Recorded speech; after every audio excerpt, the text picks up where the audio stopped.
sahabat Smart, Assalamualaikum warahmatullahi wabarakatuh. Selamat datang kembali dengan saya Rizky Fatima Lasari di channel YouTube Sahabat Smart.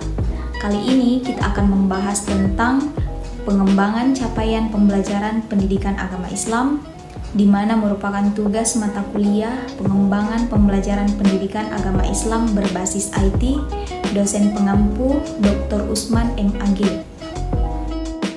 Pengertian capaian pembelajaran atau learning outcomes adalah suatu ungkapan tujuan pendidikan yang merupakan suatu pernyataan tentang apa yang diharapkan diketahui, dipahami, dan dapat dikerjakan oleh peserta didik. Capaian pembelajaran adalah kemampuan yang diperoleh melalui internalisasi pengetahuan, sikap, keterampilan, kompetensi, dan akumulasi pengalaman kerja. Istilah capaian pembelajaran kerap kali digunakan bergantian dengan kompetensi. Meskipun memiliki pengertian yang berbeda dari segi ruang lingkup pendekatannya, banyak terminologi digunakan untuk menjelaskan educational intent. Capaian pembelajaran menunjukkan kemampuan belajar yang digambarkan secara vertikal dari satu tingkat ke tingkat yang lain, serta didokumentasikan dalam suatu kerangka kualifikasi. Capaian pembelajaran harus disertai dengan kriteria penilaian yang tepat yang dapat digunakan untuk menilai bahwa hasil pembelajaran yang diharapkan telah dicapai. Capaian pembelajaran mata pelajaran pendidikan agama Islam dan budi pekerti SD, SMP, SMA, kurikulum sekolah penggerak berdasarkan keputusan Kepala Badan Penelitian dan Pengembangan dan Perbukuan Kemendikbudristek nomor 028-H-KU-2021 tentang capaian pembelajaran PAUD, SD, SMP, SMA, SDLB, SMPLB, dan SMA-LB pada program sekolah penggerak. Rasional mata pelajaran pendidikan agama Islam dan budi pekerti. Pendidikan agama Islam dan budi pekerti secara bertahap dan holistik diarahkan untuk menyiapkan peserta didik agar mantap secara spiritual, berakhlak mulia, dan memiliki pemahaman akan dasar-dasar agama Islam serta cara penerapannya dalam kehidupan sehari-hari dalam wadah Negara Kesatuan Republik Indonesia. Pendidikan agama Islam dan budi pekerti secara umum harus mengarahkan peserta didik kepada yang pertama, kecenderungan kepada kebaikan. Yang kedua, sikap memperkenankan. Yang ketiga, akhlak mulia. Dan yang keempat, kasih sayang untuk alam semesta.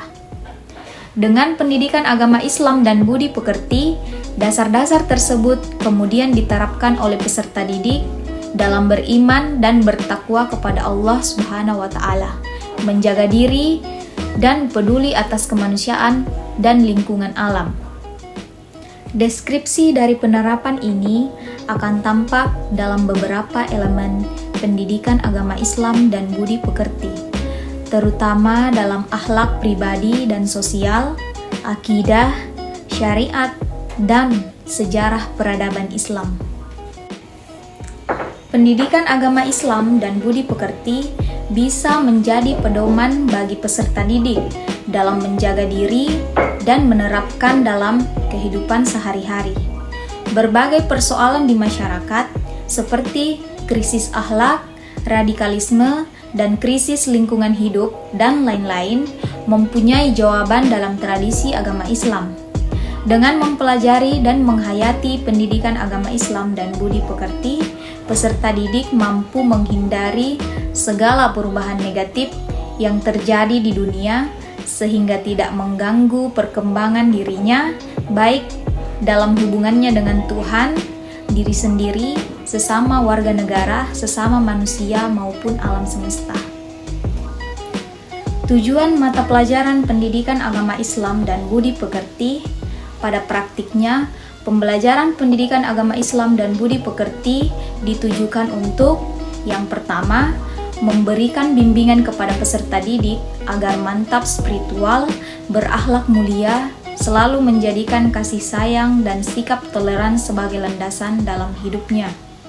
Yang kedua, membentuk peserta didik agar menjadi pribadi yang memahami dengan baik prinsip-prinsip agama Islam terkait akhlak mulia, akidah yang benar, berdasarkan paham Ahlus Sunnah wal Jamaah, syariat, dan perkembangan sejarah peradaban Islam, serta menerapkannya dalam kehidupan sehari-hari, baik dalam hubungannya dengan Sang Pencipta, diri sendiri, sesama, warga negara sesama manusia, maupun lingkungan alamnya dalam wadah Negara Kesatuan Republik Indonesia.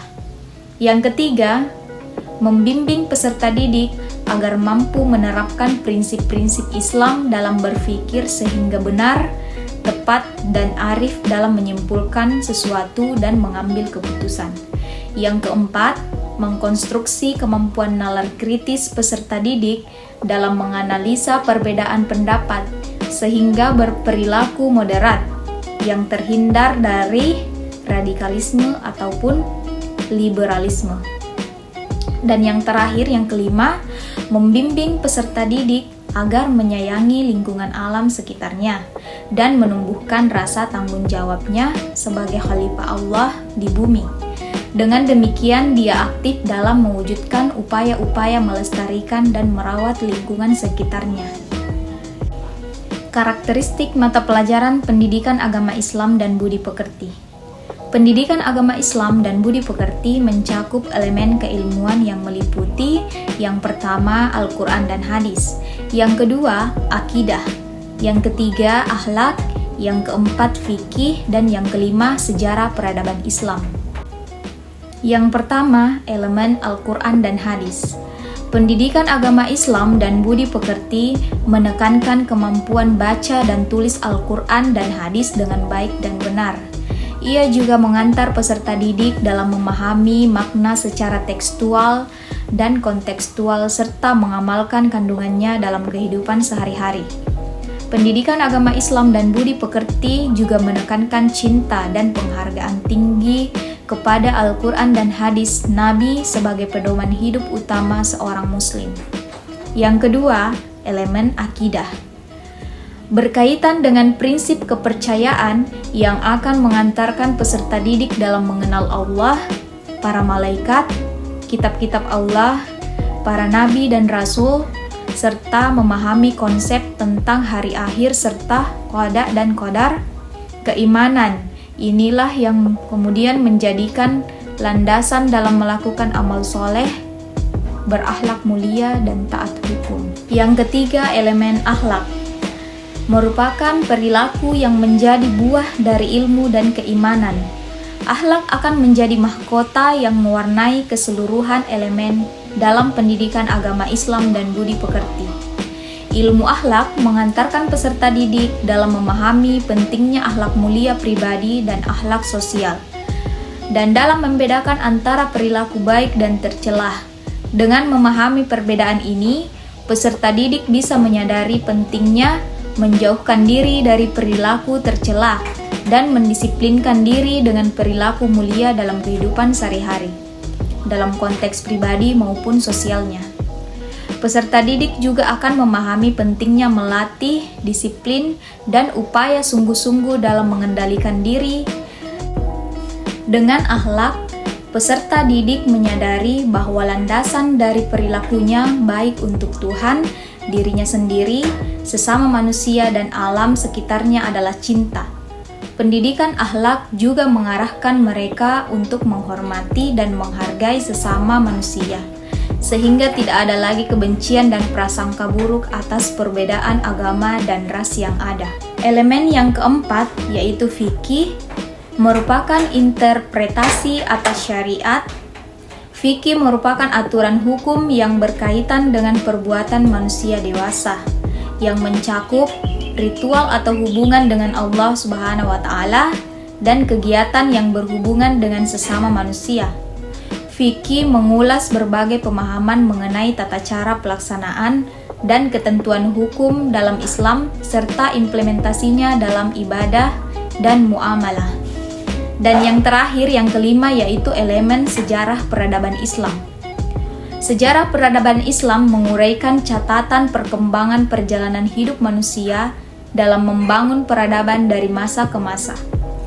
Pembelajaran sejarah peradaban Islam menekankan pada kemampuan mengambil hikmah dari sejarah masa lalu, menganalisa berbagai macam peristiwa, dan menyerap berbagai kebijaksanaan yang telah dipaparkan oleh para generasi terdahulu.